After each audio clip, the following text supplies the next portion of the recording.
What's up, everyone? It's Willette with Urbex and Coasters, and today I am at Skyline Park, and we've got 5 or 6 coasters here. It depends if I decide to count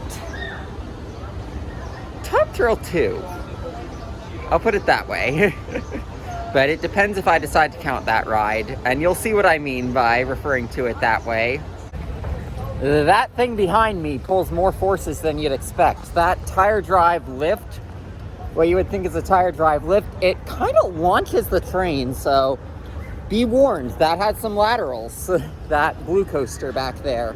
And I say that in the best way possible. My first 888 with these SBF spinners has the same theme of the cows as the one at Live Oak Canyon Farm in Southern California. But, I never would have guessed my first 888 SBF spinner would be here. Never would have said Skyline Park is going to be my first 888, but here we are, Skyline Park in Germany, my first 888 spinner. It didn't give that much spin, but, you know, it was nice to have a longer lap, I guess you could say. So, I do want to draw attention to the fact that you're not really controlling the speed. Like, look at all this. I mean, that one's mine, and you can see it's faster than the ones around it, but not exactly a you control the speed. But anyway, Top Thrill 2, the Dragster Spike. Get it now why I'm calling it Top Thrill 2? How was it? I mean, there is actual airtime, floater airtime on those little bunny hops. But I mean, it definitely is not a coaster. Like, I don't know why they count these as coasters on RCDB, but definitely not a coaster, but fun ride. Here you can get a look at the spike. Always slows on that, and then you get a little bit of floater airtime going over those. But it definitely feels like you're driving a car more so than anything else. Right here we have what I believe to be the world's tallest Starflyer. It is 150 meters tall.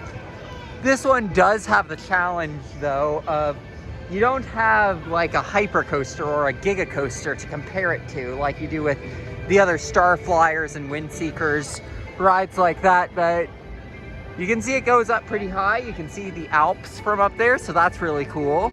Currently my favorite ride in the park, we have a skyscraper here. It is included with admission, and yeah, it gives a pretty great cycle here, right next to the Starflyer. You can also see the Alps from on the skyscraper and a bit more thrilling. Got one of those raft slides, those rapid slide hybrid thingies right there. Also tell me that this doesn't remind you of Lakemont Park, where you've got closed rides, areas that clearly are supposed to have rides where there are not rides in sight. This is a closed ride. No sign of life by it, and there are signs saying technical problems on it. And then look what you've got right here. You've got fully vacant plot. Flight Commander knockoff, so that's pretty cool. We'll do that. Then you've got that. Clearly supposed to be rides here, but none in sight. I would not be surprised to see this park go defunct within the next few years. So if you want to come here, make your emergency trip out here, I would say, just looking at the state of this park. They've also got a Mauer Sky Loop here. This is the first Mauer Sky Loop I have ridden. It runs a pretty good cycle, so as you're gonna see, it's gonna go through its course, and then it's gonna have some decent swinging. So it's going up that way, and then the back row I do find to have better hang time, even though it's going lower up its first pass up a spike. And then you're gonna see that it's gonna do another loop here. So this is better than the ones in America that I have seen videos of that just do one loop basically, and then that's your ride. So this one runs a pretty good cycle. So this slingshot that you can see here, this is included with admission. So that's pretty cool. I mean, it does get a pretty nasty line due to being included with admission, and this is on a quiet day, but you know, you can definitely get 1 to 2 rides on it for sure. Yeah, like 1 to 2 rides on this and the Skyscraper. I would say these are the top 2 rides in the park over any of the coasters. I definitely lean Skyscraper over Slingshot, but I'd say definitely those are the top 2 rides in this park. In talking about more areas that are vacant and feel like they should be rides, look right there. This is from a train that is being driven on the road, much like Bushkill Park, which, I mean, do I even need to go into the history of that place? Zero Gravity and SBF Rotor. First one of those that I've done. However, I did do the Chance Rotor Finish Fling at Worlds of Fun. So what did I think about this one in comparison?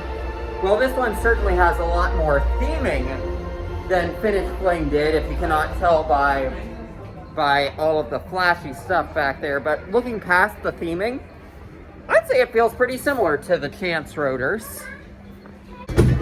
Definitely not a ride to skip though. That's Zero Gravity is what it's called. Also, when talking about abandoned ride areas, like look at that.